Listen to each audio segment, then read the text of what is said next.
What's up? I figure I'll hit y'all with a quick update on the ULTY dividend, situation.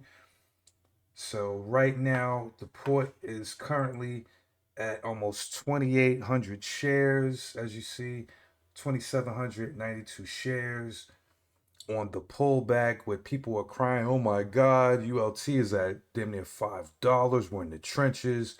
And you see, I am up damn near $900 in the trench. So, we all got different strategies and different ways to go about things. Um, I did kind of cheat a little bit. A lot of people might have gotten and got exposed to this when it was closer to $6. Like me, I was exposed to, I got first introduced to it at that time.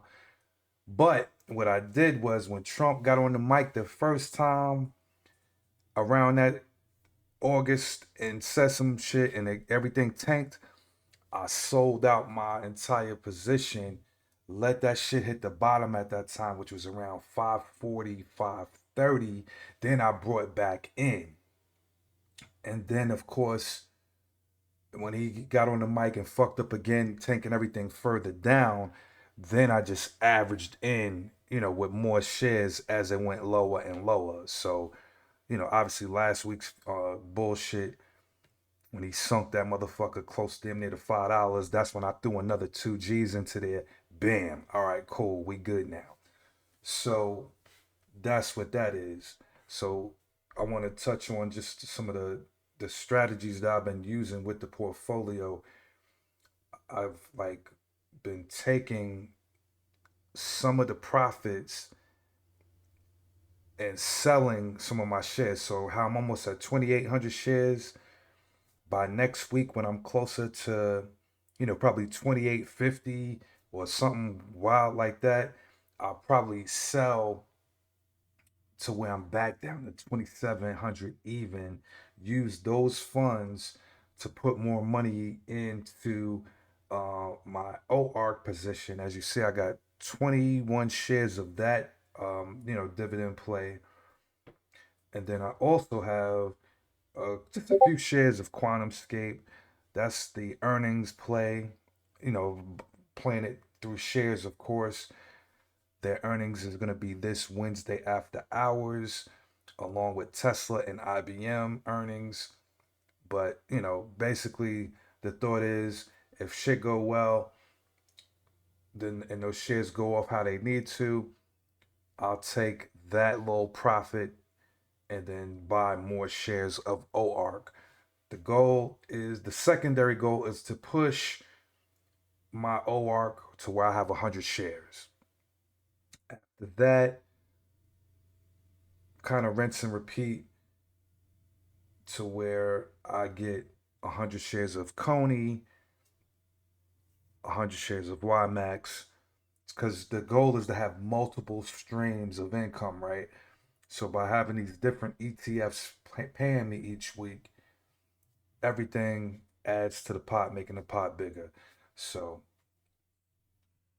that covers that, right? Now, for those who are curious about the Yield Max ETFs in general, in particular ULTY, the proof is in the pudding here. As you see, I got a small amount, which is why my very first payout at the bottom of the screen is $50. Then I went heavier, and then I have the $200 payout. They've been consistent between now and then. Now, the payout amounts may fluctuate, go up and down, only because of the strategy that I've been using, where I'll take that payout.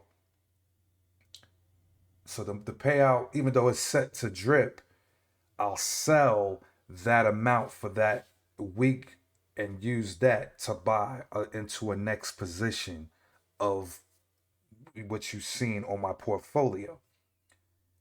And then let it build back up to where I got three or four, like out of the four payments each month, one of those payments is gonna fund either adding on to an existing position or to start a new position. So that's that. And then also, I guess since I'm yapping, I'll tell y'all about a couple of long-term share plays as well that I'm looking at. I'm looking at LAES, which is I think QSEAL. I think it's some kind of AI cybersecurity type of play. Right now, it's around $6.90. It's flirting with $7, but I think this can easily run up to 13, 14, $15 in the short term. So I have 100 shares of those, as you've seen. I also plan to get a position in REKR. I forgot off the top of my head what that ticker is. Oh, it might be, I think it's dealing with roadway intelligence. So I'm no expert, but roadway intelligence, I'm thinking smart cars, automation. You put all that together, it's got to be some money somewhere, right? What else? A lack, lithium, your phone, laptops, all of that need lithium, car batteries for EVs. Indy, that's another one. That's a semiconductor play. So for those who missed MVTS when it was, $5, $6, and now it's probably 14, $15 right now. This is a opportunity. It's not guaranteed, but it's a possible opportunity to repeat the same type of motion. And then my favorite, my baby, BBAI, baby Palantir.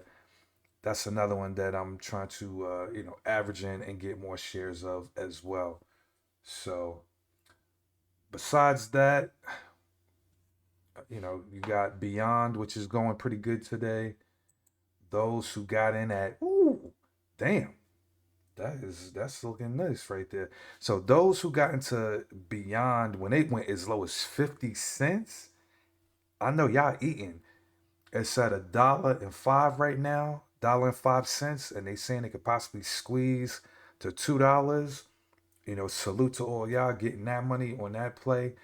I'm sitting back looking at it from long term. I got a couple of leaps for January 2026 on Beyond for $3. I'm currently, oh, look at that. I hate that. Right as I'm looking at it, Robinhood glitching due to the AWS outage that has affected a lot of companies today. So I'm currently up $38 on my leap. So that's fine. That's good. I'm going to sit back and let that continue to marinate. And other than that, I hope y'all have a great trading day. Don't try to do too much, obviously, due to the AWS outage, which is creating problems for people that are trying to buy positions or trying to sell out of positions. So stay safe, and I'll holler at y'all next time.